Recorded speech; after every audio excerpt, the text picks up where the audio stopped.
아이들을 입양해 갔습니다. 그러나 입양해 가는 때마다 탈락하는 한 소년이 있었는데 그 아이는 상처가 많아 아이들과 트러블이 있고 또 나이도 많아지고 해서 부모님 다른 어른의 선택을 받지 못하였습니다. 어느 날 한 부부가 찾아와서 그 아이가 이렇게 앉아 있는 것을 유심히 쳐다보는데 상담하시는 상담사가 귓속말로 그 아이는 좀 어려운 아이입니다. 이렇게 이야기했습니다. 근데 그 부부가 점점 그 아이가 소년이 마음에 들었습니다. 그래서 소년을 자세히 쳐다보면서 아이에게 말했습니다. 너 우리 가족이 되겠니? 하니까 아이가 고개를 푹 숙이면서 잘 모르겠는데요. 저는 용기가 없습니다. 이렇게 이야기했습니다.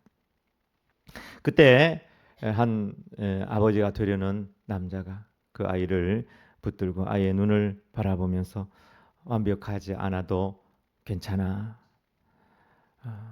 우리가 마음을 같이 하고 함께 살아가면 가족이 되는 거야. 그리고 다시 물었습니다. 나와 함께 가서 우리의 가족이 되겠니?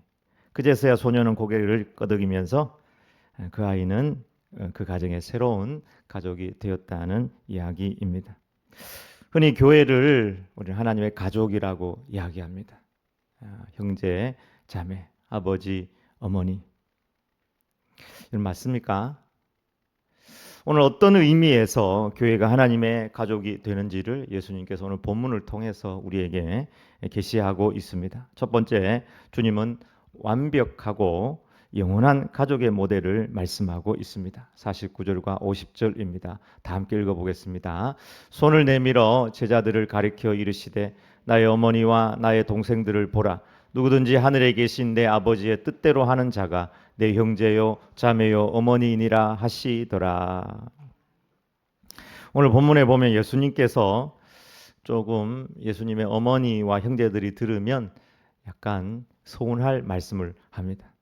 예수님을 찾으러 왔는데 누가 내 형제고 내 어머니고 내 형제들이냐 이렇게 이야기합니다. 마치 혈육의 정을 끊는 것처럼 혈육의 어떤 가족의 개념을 부정하는 것처럼 보이는 본문이지만 결코 예수님은 혈연의 어떤 가족을 부정하는 말씀으로 오늘 본문을 이야기한 것이 아닙니다. 오히려 우리의 가족이 어떻게 해야 영원하고 완벽한 가족으로 영원을 지향하며 살아갈 수 있는가 하는 것을 말씀하신 본문입니다. 세상은 가족만큼은 내 편이다. 세상에서 가장 아름다운 이름이 가족이다 이렇게 말합니다. 어머니, 아버지, 형제, 누나, 동생, 언니, 삼촌, 사촌. 얼마나 행복하고 아름다운 이름입니까? 그러나 그 아름다운 가족이라는 이름에도 여러분 한계가 있다는 사실을 우리는 분명히 기억해야 합니다. 첫 번째는 아무리 피를 나눈 형제, 자매, 부모, 자식 간이라 할지라도 죄의 영향에서는 자유로울 수가 없습니다. 가인과 아벨 형제였지만 형이 동생을 돌로 쳐 죽였습니다. 동생의 재산은 받고 자기 재산 안 받는다고 시기심 때문에 형이 동생을 죽인 것입니다. 요셉은 왜 노예로 팔렸습니까? 왜 그렇게 고생을 하게 되었습니까? 형들에 의해서 인신매매 당한 것입니다.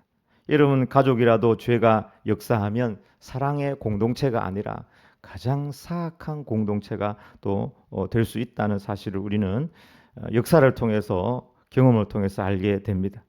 상처는 가장 가까운 사이에서 주고받고 또 가스라이팅 당할 수도 있습니다. 가족이라 할지라도 결코 죄의 영향에서 자유롭지 못합니다.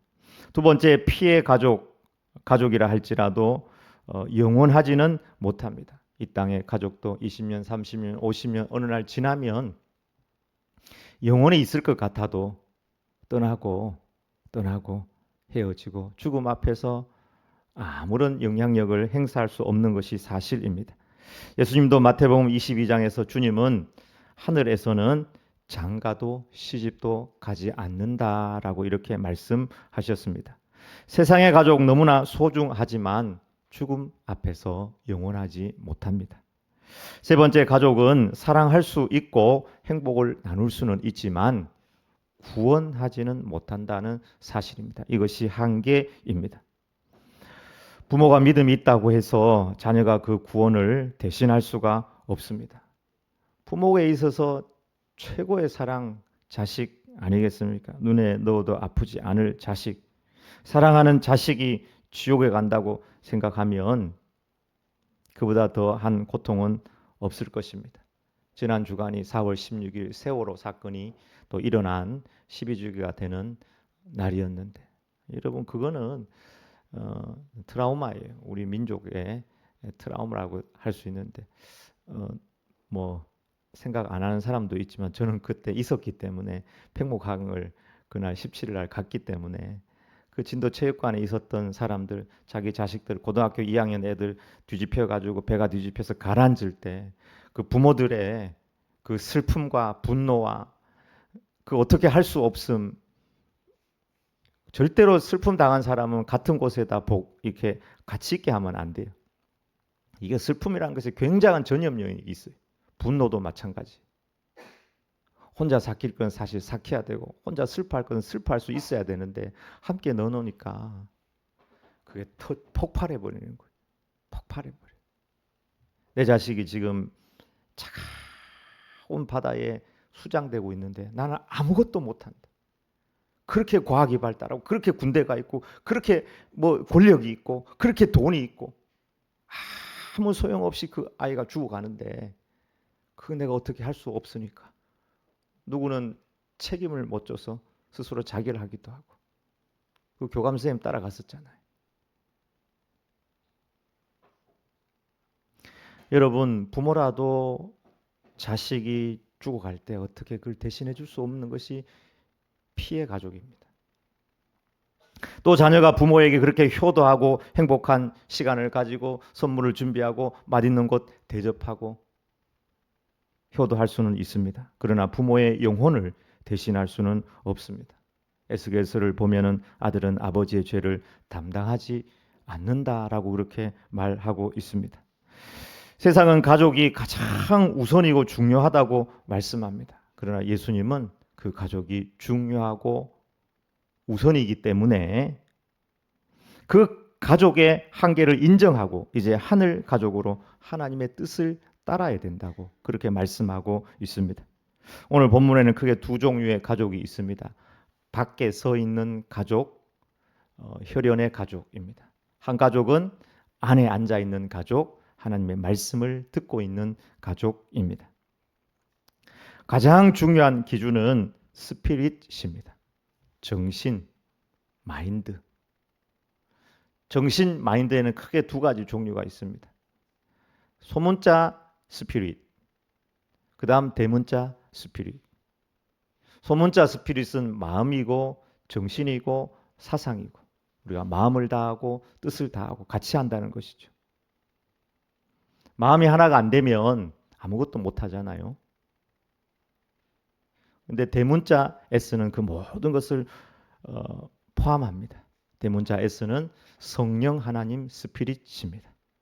성령 하나님은 살아계신 분이시고 우리와 생각을 공유하고 함께하고 이것이 가장 중요한 기준입니다. 남북은 한 언어, 한 역사, 한 혈통을 가지고 있습니다. 전 세계에 이런 나라가 없습니다. 일본도 꼭 단일 민족 같은데 일본도 알고 보면 저 오키나와 류큐 왕국은 혈통이 달라요. 저 북쪽의 홋카이도도 마찬가지고 아이누족은 혈통이 다릅니다. 어떻게 보면 전 세계에서 돌아보면 이렇게 단일 민족을 이루고 있는 나라 극히 없습니다. 그럼에도 불구하고 남북은 전 세계에 없는 서로 대치하고 있는 핵을 만들고 미사일을 만들고 평소에 그렇게 막 군사국 무기를 만들어가지고 전쟁 나니까 우리나라 와서 무기 사가려고 하는 나라, 대치하고 있는 나라. 왜 그래요? 피도 한 피를 가지고 역사도 말도 다 똑같은데 스피릿이 다르기 때문입니다. 정신이 다르기 때문입니다. 예수님 어머니와 형제들 출동하였습니다. 다른 평행 본문을 참고해 보면은 사람들이 예수님을 미쳤다 혹은 귀신 들렸다 했기 때문에 예수님을 데리고 가려고 사실 온 것입니다. 쉽게 얘기하면 붙잡아 가려고 온 것이에요. 예수님의 하는 말이나 행동이나 여러 가지 것들을 어머니나 아직 여전히 그 동생들 야고보, 유다, 요셉, 시몬 이런 형제들, 여 형제들은 이름이 안 나와요. 근데 이 형제들도 예수님의 진짜 그 마음, 정신을 바르게 이해하지 못했습니다. 그래서 예수님을 붙잡아 가려고 찾아온 것입니다. 예수님 외 밖에 서 있는 어머니와 형제, 자매들이 들으면 상처받을 만한 그런 말씀을 하셨을까요? 누가 내 어머니고 누가 내 형제들이냐? 근데 이 상황에서 또 예수님 어머니나 동생들한테 찾아가서 예수님이 이렇게 얘기했다. 이렇게 이야기하는 사람 그 사람 더 나쁜 사람이죠. 상처받으라고 예수님께서 그 얘기한 건 아닙니다. 더 온전하고 영원한 천국의 모델, 하나님의 가족 모델을 우리에게 제시하기 위해서 말씀하신 것입니다. 그 가족은 하나님을 아버지로 모시고 아버지의 뜻을 따르는 가족입니다. 여러분, 가족이 소중합니다. 여러분, 가족이 소중합니까? 부모님을 잘 섬기고 싶습니까? 자식을 위해 목숨이라도 바칠 수 있는 그런 애틋함을 가지고 있습니까? 그럴수록 하늘에 계신 아버지를 가정의 주인으로 모시고 아버지의 뜻을 따라가야 합니다. 이 세상은 너무나 한계가 있습니다. 부자와 거지 나설의 부자가 지옥에 떨어져 가지고 그제서야 세상에 있는 자기 형제들을 생각한 것처럼 우리가 주님 앞에 가서 세상이 딱 둘로 갈라져 그때야 그제서야 진짜 자기 가족의 영혼들을 생각한다면 그때는 이미 늦은 것입니다. 자녀에게 진짜 아버지가 누구인지를 가르쳐야 합니다. 부모님에게 천국과 지옥과 인생의 참 주인이 있다는 것을 전해야 합니다. 그리고 아버지의 뜻을 따르도록 함께 나아가야 합니다. 그래야 10년, 20년, 50년으로 끝나는 인생이 아니라 영원한 하나님 나라의 가족이 될 수 있습니다. 전도 중에서 가족 전도가 가장 힘이 듭니다. 왜냐하면 우리의 모든 실상을 알고 있기 때문에 우리의 말에 힘이 떨어질 수가 있습니다. 그래서 예수님도 요한복음 7장 5절에 보면 그의 형제들까지도 예수님을 믿지 아니하니라. 그의 형제들도요. 예수님을 안 믿었어요. 우리 어릴 때 같이 자라고 크고 했는데 예수님이 무슨 메시아냐. 아니다 이렇게 생각한 거죠. 믿지 않았습니다. 아직까지. 야고보, 요셉, 유다, 시몬. 야고보도 이 뒤쪽에 야고보를 쓴 야고보거든요. 안 믿었어요. 처음에는. 나중에 부활하시고 난 다음에 그제서야 십자가 죽으시고 부활하시고 난 다음에 야고보가 정말 예수님을 메시아로 그리스도로 믿게 된 것입니다. 이런 가족 전도가 힘듭니다. 그래서 가족 전도는 말보다는 나의 변화로 전해야 할 것입니다. 평소 화내는 모습, 불평하고 판단하는 모습, 거짓과 물질을 따르는 모습, 천국이 없고 믿음이 없는 자처럼 살다가 어느 날 예수님을 전하고 교회 가자고 이야기하면 아무 반응이 없는 거예요. 힘이 없고 영향력이 없는 것입니다. 그래서 우리는 평소에 성령님과 동행하며 성령님의 음성에 순종해야 합니다. 내가 변하면 오히려 더 안 믿는 사람과 거리감 있는 사람보다도 더 가족에게는 강력하게 영향을 줄 수가 있습니다. 그리고 포기하지 않는 사랑으로 끝까지 기도하면서 하나님께서 역사할 것을 바라보며 나아가야 합니다. 안산에 가면 동산교회 원로 목사님 이제 김인중 목사님 계십니다. 쌍칼 김인중 목사님 설교할 때 이걸 잘합니다. 쌍칼. 안산에서 가장 큰 교회 하시는 목사님이십니다. 근데 저분이 유명한 게 뭐냐면은 여러 가지가 이제 유명한 게 있는데 기도를 아주 많이 하세요. 기도 많이 하시는데 사람 이름을 막 외우면서 기도를 해요. 특히 자기 가족들을 위해서도 매일 가족들 이름을 불러가면서 기도를 하는 거예요. 가족들 이름 불러가면서 기도하니까 누가 변하겠어요? 본인이 변하는 거죠. 그렇게 기도했으니까 명절이나 어떤 때가 되면은 최선을 다해 섬기는 거예요. 그리고 진심으로 가족을 섬기도록 노력을 해야 된다. 그래야지 가족에게 영향을 줄 수가 있다. 이렇게 이야기했습니다. 하나님 아버지, 우리 모든 가족이 혈연의 가족을 뛰어넘어 믿음의 가족이 되게 하소서. 기도해야 될 줄 믿습니다. 두 번째, 누구든지 아버지의 뜻대로 행하는 자가 하나님의 가족이라고 말씀하고 있습니다. 50절 읽어보겠습니다. 누구든지 하늘에 계신 내 아버지의 뜻대로 하는 자가 내 형제요 자매요 어머니이니라 하시더라. 아멘. 누구도 예외가 없습니다. 그 당시로 치면은 헬라인이나 로마인이나 유대인이나 이방인이나 아무 구별이 없습니다.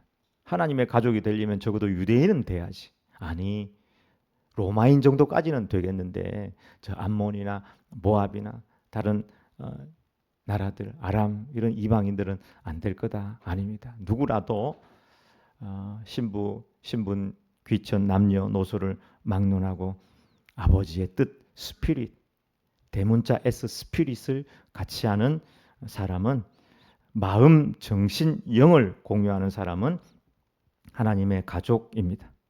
어떤 사람은 몸은 함께하여도 스피릿을 함께 못하는 사람이 있습니다. 가족이가 보기 어렵습니다.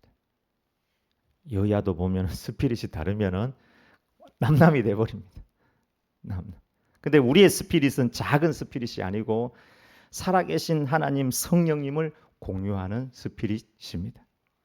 그렇다면 우리를 향한 아버지의 뜻은 무엇일까요? 우리의 혈연이나 지연이나 학연이나 빈부나 귀천이나 상처나 아픔을 뛰어넘는 아버지의 뜻은 무엇일까요? 크게 세 가지로 볼 수 있습니다. 크게 세 가지로 보고 이 세 가지를 관통하는 하나의 또 원리도 있습니다. 첫 번째는 아버지의 뜻은 하나님 아버지와의 바른 관계, 믿음과 사랑의 회복입니다. 이것은 모든 우리 신앙의 출발이고 또 중간이고 마지막 결과이기도 합니다. 사람은 죄로 말미암아 하나님과 단절되었고 서로를 미워하고 나 자신이 생존하기 위해서는 다른 사람을 죽이기까지 합니다. 심지어 혈연 관계도 마찬가지입니다. 내 걸 건드리면 혈연이라도 죽여요. 실제로 국제 범죄 통계를 살펴보니까 살인과 어떤 범죄의 상당 부분이 가족이나 연인, 친밀한 관계에서 일어난다는 것이죠. 전혀 나하고 관련이 없는 사람, 멀리 있는 사람이 나에게 범죄를 하는 것이 아니라 가까이 있는 사람이 나에게 범죄하는 경우가 너무 많다는 것입니다. 이득이 탁 생기면. 그래서 요즘에는 부모가 자식에게 재산을 물려줄 때 정확히 안 하면은, 그거 정확히 안 하고 가버리면은 자식들이 싸워요. 비일비재합니다. 그걸 정확하게 해놔야 돼요. 성경에도 다윗이 아들 압살롬 형제들 다 죽이고 가인이 동생 아벨을 그렇게 죽였습니다. 전혀 낯선 사람이 다른 사람을 죽이는 비율이 생각보다 낮다고 합니다. 하늘에 계신 내 아버지의 뜻은 타락 이후 깨어진 이 관계를 회복하는 십자가로 우리가 하나가 되는 것입니다. 그것은 바로 믿음의 회복이고 사랑의 회복을 의미합니다. 신구약 성경을 통틀어서 가장 강력한 하나님 아버지의 뜻이 무엇입니까? 그것은 우리를 창조하신 하나님, 우리를 구원하시는 하나님, 다시 오실 하나님을 믿고 그분을 사랑하고 그분과 함께하는 것입니다. 그래서 우리는 전도하는 것이고 예배하는 것입니다. 집 나간 탕자에게 있어서 그를 향한 아버지의 가장 강력한 뜻은 무엇입니까? 아버지와의 관계가 회복되는 것, 집으로 돌아오는 것, 신뢰관계가 회복되고 사랑의 관계가 회복되는 것, 이것이 1번입니다. 그래서 전도하고 그래서 예배하는 것입니다.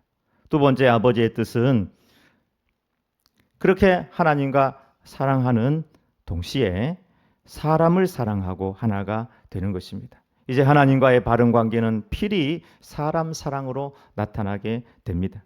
레위기 19장 18절을 보면은 원수를 사랑하고 동포를 원망하지 말며 내 이웃 사랑하기를 내 자신과 같이 사랑하라.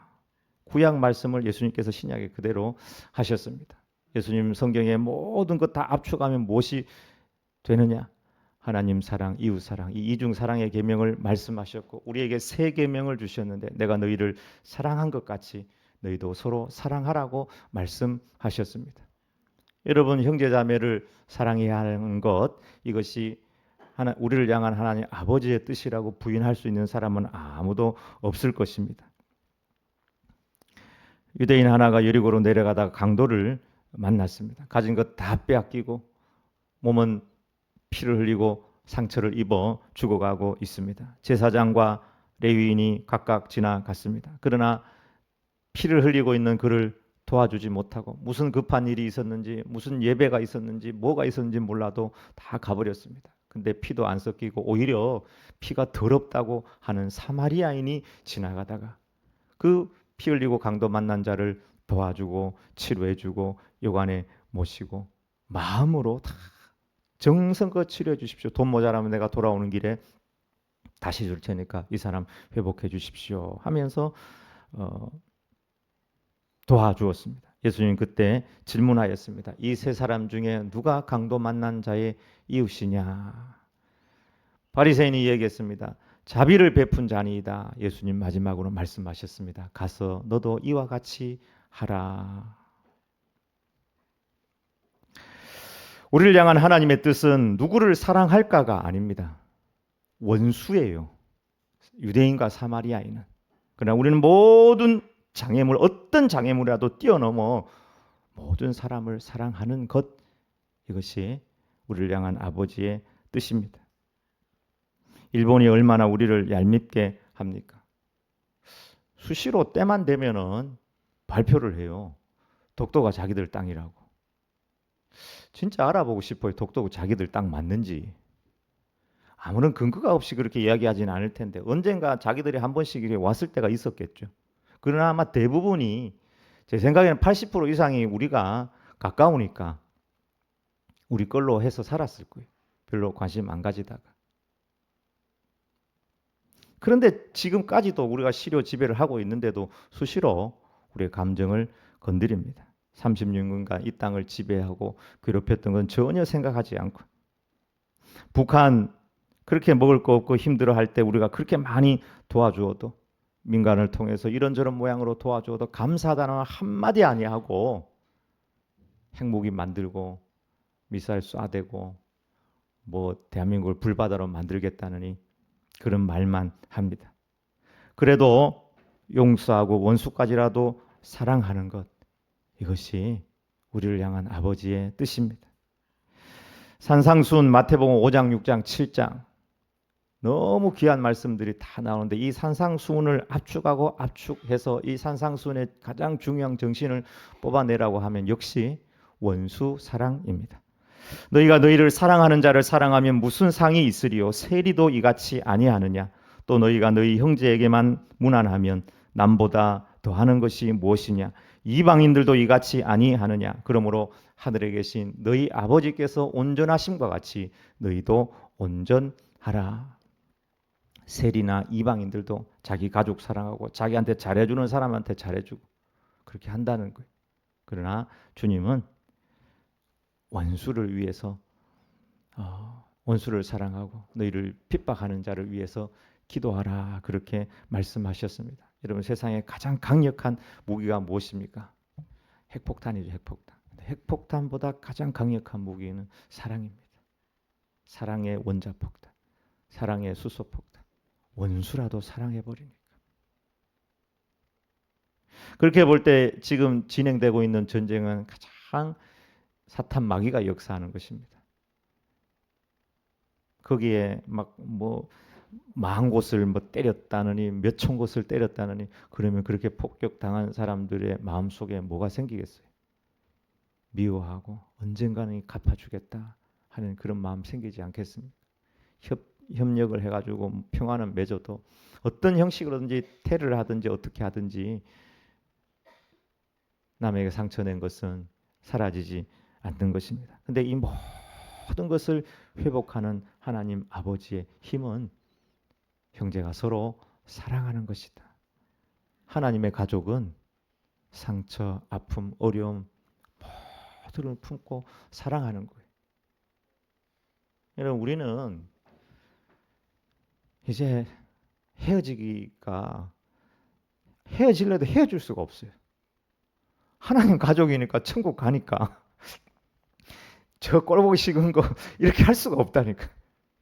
그래서 우리는 사랑해야 돼. 사랑해야 돼.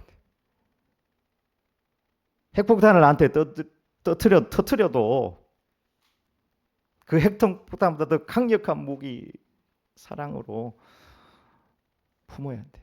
이 하나님의 가족입니다.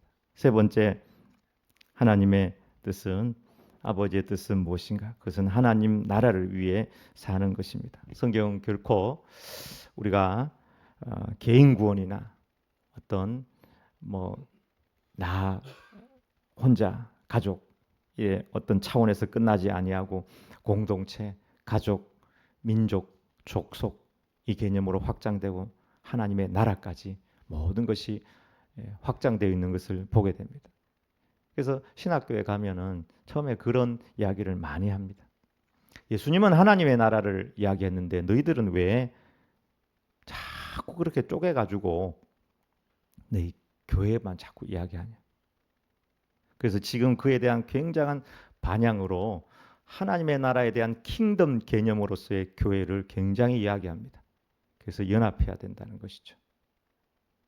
옆에 있는 교회가 연합하고 하나 되고 사랑하고, 그리고 나 개인 구원을 뛰어넘어서서 패밀리 개념, 두 번째는 철치, 세 번째는 비즈니스, 우리의 삶의 현장, 이 모든 것이 다 하나님의 나라로 나아가는 현장이라는 거예요. 내 개인이나 가정에서 끝나지 아니하고 가정 요즘 가정도 별로 신경 안 쓰잖아요. 가정에서 패밀리, 그다음 철치, 그다음 비즈니스, 그리고 하나님 나라.